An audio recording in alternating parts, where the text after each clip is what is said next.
Bienvenidas y bienvenidos a Diálogos Ashoka, un podcast en el que exploramos cómo el emprendimiento social convierte ideas en soluciones innovadoras que transforman sistemas. Soy Irene Milleiro, directora de Ashoka para España y Portugal.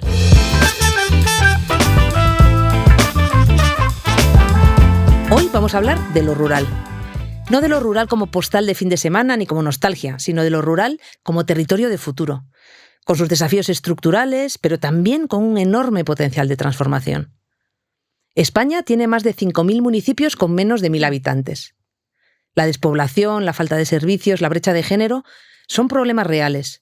Pero en esos lugares también hay personas que están innovando e inventando, construyendo comunidad y construyendo futuro. ¿Qué hace falta para que el rural sea un territorio donde las personas quieran vivir y crecer? Para explorar estas preguntas me acompañan hoy dos personas que han tomado la decisión de irse de Madrid y apostar por el rural.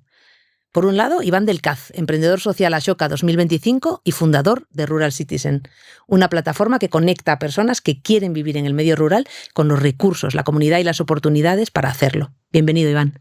Muchas gracias por la invitación. Gracias, Irene. Y también María, fundadora de Como una Cabra, un proyecto que trabaja con mujeres rurales desde una perspectiva de comunidad, empoderamiento y conexión intergeneracional. Bienvenida, María. Muchas gracias, Irene. Un placer estar hoy aquí. Iván, María, sois los dos de Madrid, pero os fuisteis de aquí. ¿Qué os llevó a apostar por lo rural? ¿Qué os enganchó? Pues soy de Madrid, sí, pero yo me fui hace muchísimos años. Yo me fui con 7 años, o sea que no fue una decisión consciente. Yo llevo 20 y tantos años, la mitad de mi vida viviendo así en un entorno rural y sí fue consciente el irme al mundo rural. Y la decisión fue familiar, de criar a nuestros hijos en un pueblito. Mi pareja era de familia de agricultores y decidimos irnos al rural. Y ahí, junto con la profesión, que nos dedicábamos a temas de participación ciudadana y temas de bien común, pues hilando esos mundos, hace ya 20 y tantos años, pues estamos vinculados de corazón, alma y de mente al mundo rural. Qué bien, María. ¿Y tú? Pues yo creo que hace ya casi 30 años que me fui de Madrid, primero a un pueblo y luego a otro. Ahora estoy en Griñón, en un pueblo de la Comunidad de Madrid. Uh-huh. Y bueno, yo soy veterinaria de formación, me encanta la naturaleza y tengo 3 pueblos. O sea, soy de Madrid entre comillas, porque mi paisaje emocional está en un pueblecito de la Sierra de Huelva, en el Cerro de Andévalo, que es de donde es mi madre, y tengo casa allí todavía. Y luego también en León, que mi padre era un pueblecito del Camino de Santiago, de Bercianos del Real Camino. Y el pueblo donde estoy ahora, Griñón, así que tengo 3 pueblos. Bueno, mi padre también es leonés, sí. Tiene muchos amigos en Mansilla de las Mulas, que también es al lado de Bercianos. Exactamente, que también es un pueblo del camino. Qué bien, sí. Qué bien. Iván, y cuando tú empiezas un poco también, ¿no?, a mapear la situación del rural, de lo rural en España, ¿cuáles son los datos que te impactaron más? ¿Cómo de grave? Hablamos mucho, ¿no?, de despoblación. ¿Cómo de grave es el problema en España? Hombre, el problema es grave cuando llevamos con él más de 50 años. Y sin buscarle, digamos, encontrarle la solución a lo que estamos viviendo de despoblación, ¿no? Pero yo iría un pasito más atrás y diría que para entender mejor la problemática del mundo rural es una problemática planetaria. Cuando hablamos de temas medioambientales y climáticos, cuando hablamos de justicia social, dignidad humana, etcétera, etcétera, los países que mejor están trabajando eso son los países que tienen un mayor equilibrio territorial. Los países que tienen un mayor desequilibrio territorial tienen mayores desigualdades sociales y tienen mayores problemas climáticos. España es el país con mayor desequilibrio territorial de Europa. Con lo cual, digamos que tiene que estar en todas las agendas, lo público y en lo privado. Ese es el mayor problema, porque es un problema global, no es un problema del mundo rural, es un problema de país. El país con el mayor desequilibrio territorial. Yo tengo un dato, si quieres, que lo he visto, por que favor, me ha impactado, María. Que es que no tenemos que irnos tan lejos. Entre el año 2000 y el año 2022, según datos del INE, se perdió 1,5 millones de habitantes en los pueblos de menos de 5.000 personas, ¿vale? Y la mayor parte de esa despoblación es femenina, porque son, sobre todo las chicas jóvenes, las primeras que se van. Esto lo conocemos también, tenemos una emprendedora social de Ashoka que está trabajando para intentar mantener a las mujeres jóvenes en Extremadura, en los pueblos, porque sí, es algo muy importante. Y ahora que hablamos de mujer, María, sabemos que hay, ¿no? A veces, bueno, pues como en el resto, ¿no? Pero en el resto de la sociedad, pero hay situaciones específicas de las mujeres en el mundo rural, ¿no? Que afectan específicamente a las mujeres en el mundo rural y que yo creo que no siempre se conocen, ¿no? ¿Qué nos contarías tú sobre esto? Bueno, no son solo del mundo rural, pero el mundo rural está más agudizado. Más agudizado. O sea, el machismo está más agudizado, la carga de cuidado sigue siendo mayoritariamente femenina, y luego hay un desempleo, o sea, no hay empleo de calidad para las mujeres en las áreas rurales. Y todo esto se suma. O sea, si no tienes carga de cuidados, no hay trabajo para ti que no te perpetúe en la pobreza, porque a lo mejor pues tienes recolección una parte del año, cuidado de ancianos, que son unas horitas diarias, son trabajos que te perpetúan en la pobreza. Yeah. Entonces eso está mucho más agudizado y luego un machismo pues todavía pues más atrasado o sea, más agudizado de lo que puede ser en áreas urbanas todavía. Ya. Bueno, ahora que vemos, ¿no?, la complejidad del problema, yo creo que estaría muy bien conocer un poco más qué estáis haciendo cada uno para cambiarlo. Iván, ¿cómo funciona Rural Citizen? ¿Qué problemas concretos estáis resolviendo y cuál es la metodología que utilizáis? Uh-huh. Antes de responderte, un matiz también, por dar unas notas positivas también en el tema de la mujer y el rural, ¿no? Y por poner ejemplos, el emprendimiento en el mundo rural es mayoritariamente femenino. Es mayor el porcentaje femenino que el masculino. Y solo pongo un ejemplo. Nosotros en el proyecto que tenemos en Cuartango Lab, de 18 proyectos, 12 de ellos están liderados por mujeres. Creo que también tenemos que ver ese potencial y esa fuerza con la que la mujer también está apostando por el mundo rural, ¿no? Entonces, ese como matiz a lo que estábamos hablando y por la apuesta que tenemos que seguir haciendo con el emprendimiento femenino. ¿Qué hacemos desde Rural Citizen? Digamos que lo que vimos o lo que veníamos trabajando durante estos 50 años que he comentado antes ha sido trabajar todos los retos del mundo rural de forma estanca e individual, ¿no? Es decir, la vivienda, la movilidad, la fuga del talento, la soledad, etcétera, etcétera, etcétera, ¿no? En todo ello. Entonces, digamos que la mirada que nosotros buscamos es una mirada más sistémica, de que miremos de forma más holística lo que es el mundo rural, para cambiar. Al final nosotros hablamos mucho la cultura relacional. El modelo capitalista y el modelo que vivimos y que impera tanto en las ciudades, al final se ha trasladado también al mundo rural. Los pueblos tienen que competir para crecer. Las cooperativas tienen que competir, todos tienen que competir. Nosotros la mirada es desde la colaboración, desde entender cómo pasamos desde lo individual a lo colectivo, siguiendo trabajando en los intereses privados y en los intereses públicos. Y digamos que al final también transformar el imaginario y la narrativa del mundo rural para entender y crear un mundo rural aspiracional, ¿no? Que al final sea una decisión de vida el dónde quieres vivir, si en una ciudad, si en un pueblo, si en tránsito entre ambos, porque tampoco hay que tomar una decisión global, pero que lo miremos con los mismos ojos. Que no veamos que solo las oportunidades, que solo el éxito están en las ciudades. Hoy en día, de hecho, la calidad de vida y el éxito lo tienes en los pueblos, siempre y cuando haya conectividad, ¿no? Oye, y para los dos, pero ¿cómo se construye comunidad en un entorno donde hay poca gente, poca densidad y a veces no, poco de individualismo también? ¿Cómo se construye desde ahí? Vosotros que estáis ahí. Las comunidades normalmente las dinamizan las mujeres. O sea, yo diría que son ellas las que generan esa cohesión territorial, ¿no? O sea, sí. Uh-huh. Cuando conoces un municipio y cómo son las dinámicas dentro interiores, son ellas las que están ahí haciendo cosas, ¿no? Por sostener esa comunidad, ¿no? Bueno. Son conectoras. Sí, y crear juntos, ¿no? Nosotros trabajamos con distintas metodologías y hay 6 palancas, no voy a citarlas ahora todas ellas, pero sí me voy a centrar en alguna de ellas. Una es la gestión de la confianza. Vivimos en entornos técnicos y buscamos soluciones técnicas a la vivienda, a la movilidad, pero no pensamos en lo emocional. Es imposible generar comunidad si no generamos confianza. Es imposible generar comunidad si no co-creamos juntos las soluciones y generamos escenarios comunes de futuro. Es imposible generar comunidad si no creemos en nosotros mismos, en nuestro territorio, si no nos motivamos, si no generamos ilusión. Y todos esos aspectos no los trabajamos a la hora de buscar las soluciones. Y ese es el cambio que necesitamos realmente. Ya. Construir confianza, qué importante además en los momentos que vivimos. estamos hablando, ¿no?, de qué está pasando ahora y yo creo que la gran pregunta por los datos que veo y que me habéis contado también, ¿no?, es ¿y qué va a pasar mañana, ¿no? ¿Qué va a pasar después? ¿Cómo de crítica, yo lo escucho mucho esto, cómo de crítica es la situación del relevo generacional en el rural ahora mismo? Pues de aquí a 3 años se jubilan el 70% de todos los agricultores y ganaderos de este país. Por poneros un ejemplo, y con ellos, pues todos los oficios, los bares, las tiendas. Y eso supone que los pueblos se quedan sin servicios, pero las ciudades también se van a quedar sin toda esa fuente que le provee de alimentos a la ciudad, ¿no? Es un tema muy serio que creo que la gente no es consciente. ¿Quién nos va a dar de comer si esto no tiene una solución? Y tenemos muy poco tiempo ya.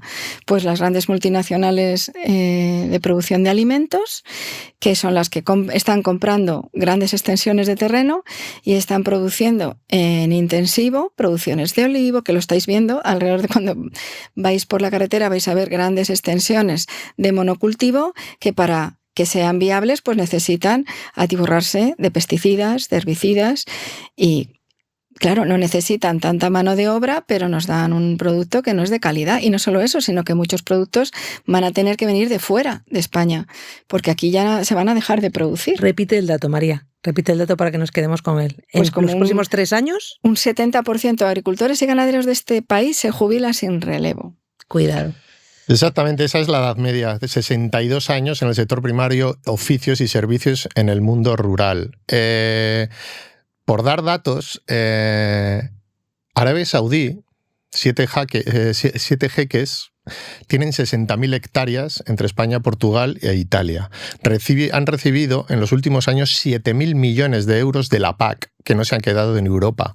Eso está ocurriendo con los fondos de inversión, eso está ocurriendo con las realidades que estaba comentando. Entonces tenemos que hacernos muy conscientes que esto no pasa por el rural, pasa también por la ciudad, pasa por políticas a niveles generales y políticas de país, porque perder la soberanía territorial es perder la tierra. Si un país pierde la tierra, no tiene decisión ni de soberanía energética, ni alimentaria, ni de vivienda, ni de ningún tipo. Entonces, es clave políticas a niveles nacionales que trabajen desde esta mirada rural de todo lo que estamos hablando. Y a nivel micro, es entender que tenemos que poner en valor y tenemos que inspirar hacia los jóvenes que el rural no es el de los años 70, ni es el de Paco Martínez Soria, que el rural de hoy es distinto, que hay gente joven que hace cestería y la vende para Loef o para Zara, que hay alcaldes que están retomando el bisonte en Guadalajara como forma de ganadería, que hay jóvenes que están haciendo y jóvenes inmigrantes que están en pequeños pueblos de 2.000 habitantes y son la mejor panadera de España, etcétera, etcétera. Y que desde ahí es como tenemos que construir y dignificar las profesiones que hasta ahora no estaban dignificadas. Y desde ahí podemos construir, digamos, un relevo generacional real y mejorado, con una mayor calidad, ¿no? Qué bueno. María, vosotros estáis trabajando, ¿no?, en Como una cabra, que me encanta el nombre, por cierto, en un proyecto con la Unión Europea sobre el relevo generacional. Cuéntanos un poquito más. Bueno, este proyecto quería un poco trabajar con este reto, ¿no? De decir, jolín, tenemos que hacer algo, es muy urgente, ¿no?, de fomentar el relevo. Este proyecto lo estamos desarrollando en 3 comunidades, Extremadura, Castilla-La Mancha y Andalucía. Ya llevamos casi 2 años, está terminando, pero nuestra idea es que haya sembrado por lo menos lo suficiente inquietud para que surjan otros proyectos y se multiplique el impacto, ¿no? Queríamos poner en contacto personas que están desempleadas o que quieren coger el relevo de estos negocios y que estos negocios que se jubilan no cerraran, sino que tuvieran un acompañamiento para hacer un traspaso de ese negocio y que pudieran darle continuidad. Y no solo darle continuidad, sino que hemos trabajado en la formación para hacer un plan de innovación de estos negocios, modernizarlos, introducir lo que es economía circular y más sostenibilidad para que esos negocios también ya puedan ser más sostenibles en todos los niveles, ¿no? A nivel económico, más rentables, y a nivel social y ambiental, ¿no? Que ya tengan en cuenta el impacto que generan con su actividad, ¿no? Y bueno, pues creo que hemos diseñado una formación muy potente ahí, que eso y primer paso, pero un impulso, ¿no?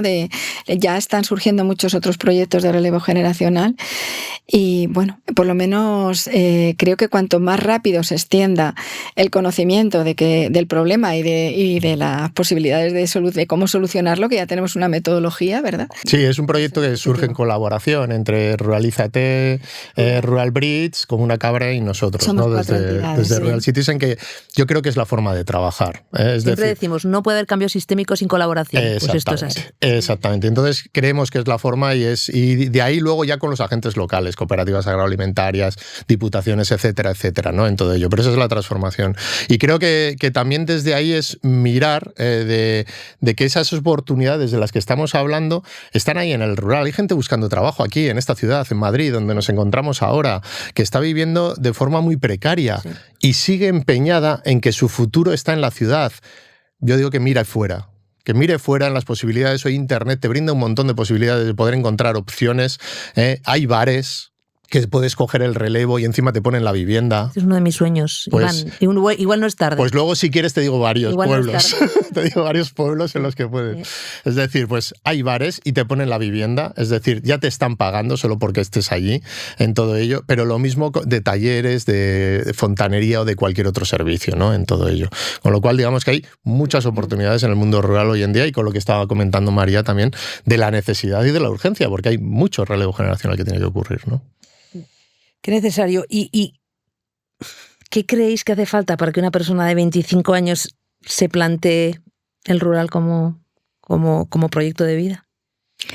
Pues, como decía Iván, cambiar la narrativa, que no es fácil. O sea, que irte a quedarte en el pueblo, para los que están viviendo allí o los que están en la ciudad y se pueden empezar a pensar en la posibilidad de irse, de que quedarte en el pueblo no es ser una persona fracasada. Quedarte en el pueblo también es otra fórmula de éxito y de vivir con mucha más calidad de la que vivimos en las ciudades, que a veces te pasas 3 horas en transporte público moviéndote de arriba para abajo. Sí. Es una vida muy loca, pagando barbaridades por una vivienda, por un alquiler, o sea, y totalmente desconectado de la naturaleza y de la humanidad, porque es que deshumanizan mucho las ciudades. Entonces, yo creo que empezar a plantearse el que lo que sea que quieras hacer con tu vida lo puedes hacer igualmente en una ciudad que en un pueblo, porque la mayor parte de las cosas que hacemos hoy día, gracias a todas las comunicaciones y Internet, la puedes hacer en cualquier sitio, ¿no? Y además hay muchas más oportunidades. Pienso que ahora mismo hay muchas más oportunidades de desarrollar proyectos en lo rural que en la ciudad, que está muy saturada. Uh-huh. Sí, y muchas veces nos fijamos en qué le dirías al de 25 años y al de 40, y al de 45 y al de 50. Sí. Porque hasta has comentado tú, ¿no? Ese pensamiento, ¿no? Del sueño hacia el bar o tal. Y luego tenéis un proyecto muy bonito de nueva longevidad, ¿no? Que el otro día estuvimos hablando también. Vamos a vivir muchos años muy bien. ¿Qué vamos a hacer con esos años, no? Estábamos hablando de un problema crítico del 70% en 3 años. Una persona que coja un relevo generacional con 50 años, hay 15 años por delante de desarrollo de proyecto y de mejora de ese proyecto o más, si hablamos de edad de jubilación hoy en día, pero incluso de más. Y no pensemos solo en los jóvenes. Yo creo que tenemos que abrir esa franja en los conceptos de relevo generacional. Para otras cosas, lógicamente, sí tenemos que apostar por la juventud y por las cosas. Pero en los conceptos de relevo generacional tenemos que abrir el abanico. No podemos pensar solo en jóvenes. En esas personas de 40 años, de 50, que tienen ya una familia, que quieren cambiar su vida, que quieren hacerlo de otra manera, el rural es su destino, ¿no?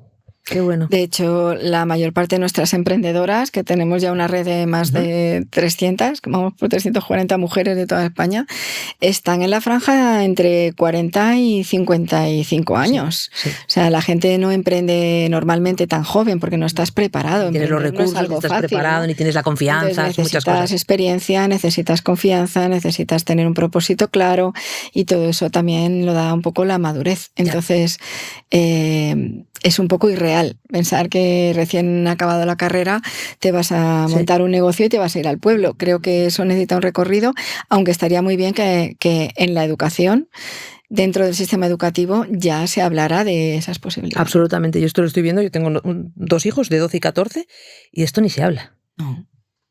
Yo veo los materiales, no se habla de algo que yo creo que en España es enorme y gigante, que es el rural, lo que tenemos, no se habla. Entonces esto también hay que... Yo digo que a nosotros nos educaron para ser funcionarias. Eso es. Y a esto les están educando para montar una startup en la ciudad. Ya, Entonces, seguimos un poco ahí. Mucho que hacer. Sí. Mucho que hacer. Oye, os voy a hacer un pequeñito juego, que siempre lo hacemos en este podcast. Os voy a decir afirmaciones y me decís sí, no o depende, porque también, yo como soy gallega, decimos mucho depende, pues vosotros también podéis decir depende. ¿Vivir en una zona rural es más fácil hoy que hace 10 años? Mi respuesta es sí. Y el matiz es la conectividad. Vale. Creo que ahí la brecha es la vivienda. O sea, ahí el problema de todo, o sea, la brecha o el reto es que no hay vivienda en alquiler. Entonces, el que se quiere ir a vivir al pueblo lo tiene difícil en encontrar vivienda. A partir de ahí, todo lo demás, creo que hay muchas ventajas en el rural. Estoy seguro que mucha gente no lo sabía, que también hay problemas de vivienda en el rural. ¿El teletrabajo ha salvado al medio rural? No. Y matizo, si quieres, o bueno, si quieres responder tú también. No, el teletrabajo ha abierto ciertas oportunidades, ¿vale? Y para el emprendimiento, para teletrabajar y para muchas cosas, pero no ha sido el valedor de lo que sí he hablado antes de conectividad, con ese matiz, porque en el 2016 en muchos pueblos de España yo no podía trabajar. No. Hoy en esos pueblos puedo trabajar. Entonces sí ha abierto esa brecha de lo que es la conectividad. A mí me gusta distinguir entre teletrabajo y conectividad. Son dos cosas distintas. Porque también conectividad es ocio. También conectividad es salud. Conectividad es servicios, es educación, es un montón de cosas. Entonces la conectividad sí ha influido, el teletrabajo no. Yo creo que el teletrabajo te da libertad de dónde vivir. Pero no salva el rural, porque el teletrabajo, o sea, los nómadas digitales, el poder trabajar en cualquier lado no nos va a dar de comer. No nos va a dar leche, ni nada, ni trigo, ni nada. Y todo lo importante está en el campo. Totalmente. Otra afirmación. Las ciudades deberían financiar a los municipios rurales que les abastecen de agua, aire y alimentos. A ver, yo creo que la justicia social debería hacer que todos tuviéramos los mismos servicios independientemente del código postal. Es lo mínimo. Es lo mínimo, ya que las áreas rurales compensan y son los guardianes de las montañas, de los bosques, de lo que comemos, como decíamos, de donde se produce la energía, de tantas cosas, donde se generan tantas cosas que sostienen a la ciudad, que lo mínimo es que hubiera justicia social como para que tuvieran los mismos servicios independientemente del código postal. A mí no me gusta la dicotomía. Entonces, de la ciudad financia el rural. Radicalmente no. Y me explico. Esto es no sé si es simbiosis, pero digamos que es una relación de tú a tú. Lo que tenemos que empezar a mirar, porque el concepto de la ciudad financia es de que yo soy más que tú. Total. Entonces, esto es de que empecemos a hablarnos de igual a igual. La ciudad cubre unas necesidades del rural. En tema de salud, los hospitales que tienen las ciudades medias y las ciudades grandes que un pueblo pequeño no puede tener, pero el rural cubre otras necesidades que tiene la ciudad y es tan valeroso una cosa como la otra. Entonces ahí generemos el equilibrio entre iguales de lo que las necesidades de unos y de otros, porque si no seguiremos poniendo a la ciudad por encima del rural y a mí y lo que quiero es que los veamos iguales. Es una decisión de vida, no es mejor y peor. Una mujer tiene más oportunidades en el rural que en la ciudad. Eso es completamente incorrecto.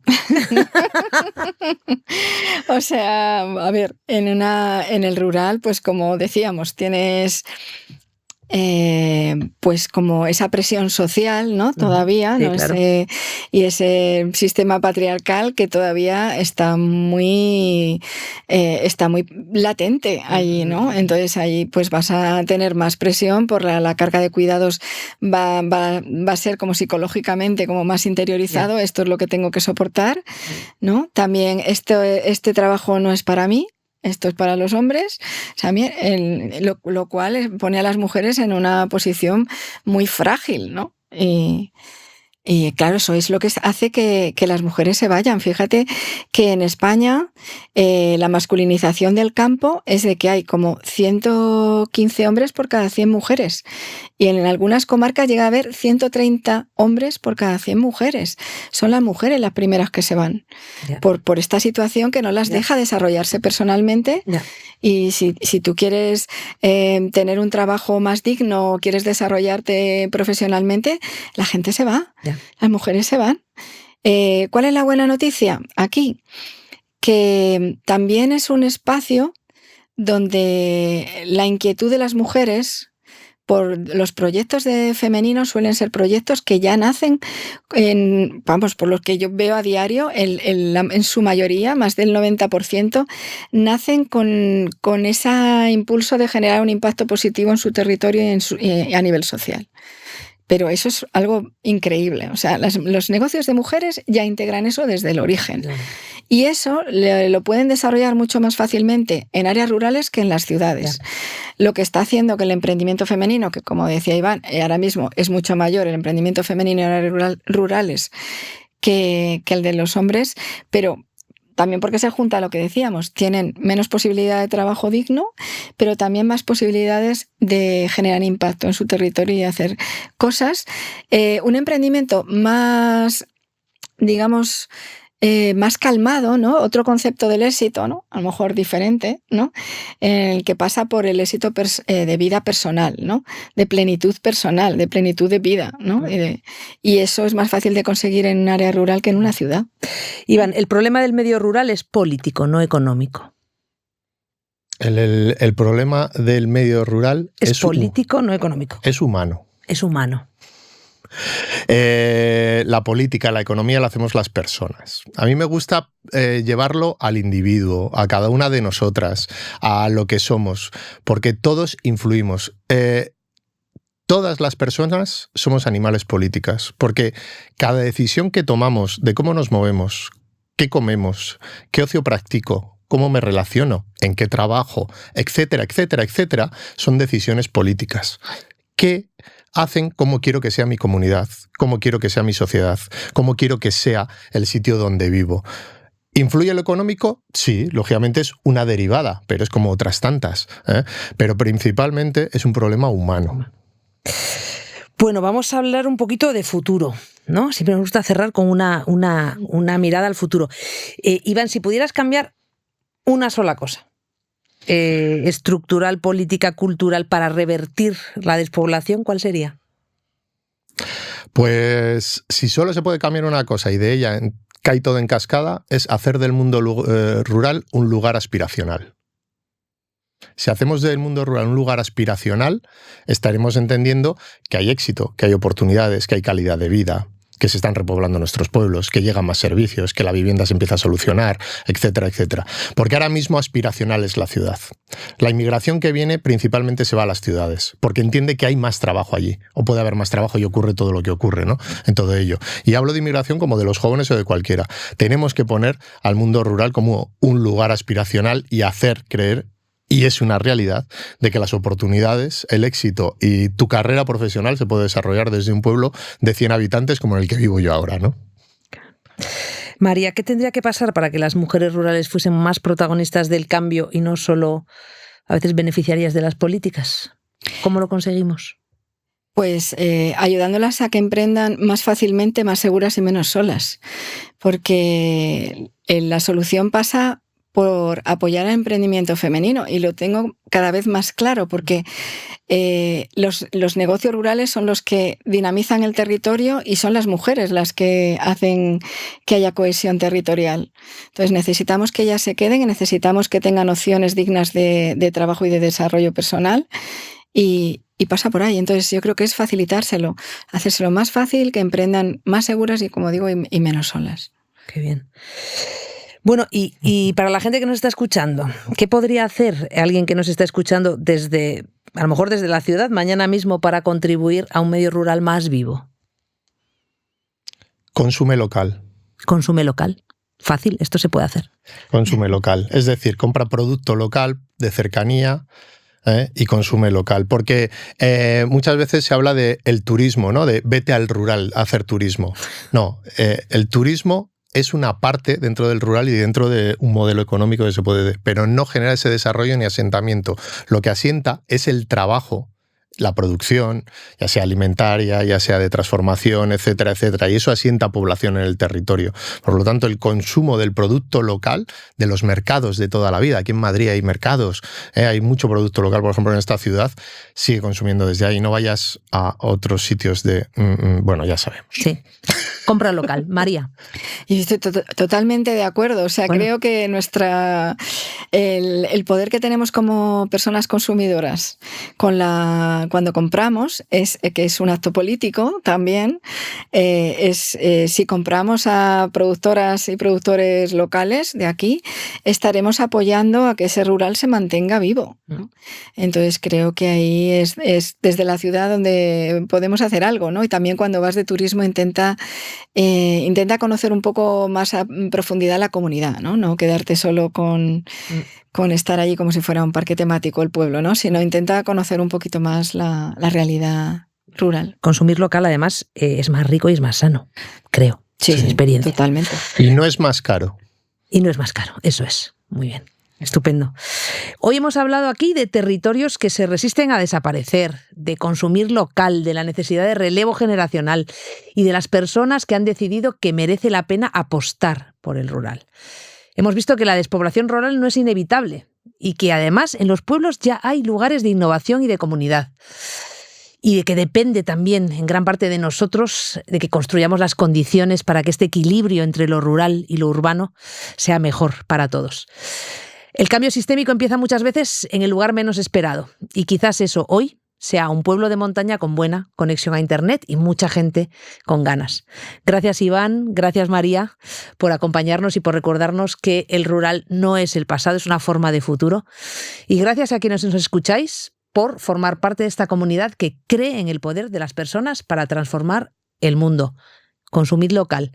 Esto ha sido Diálogos Ashoka, soy Irene Milleiro y nos vemos en el próximo diálogo.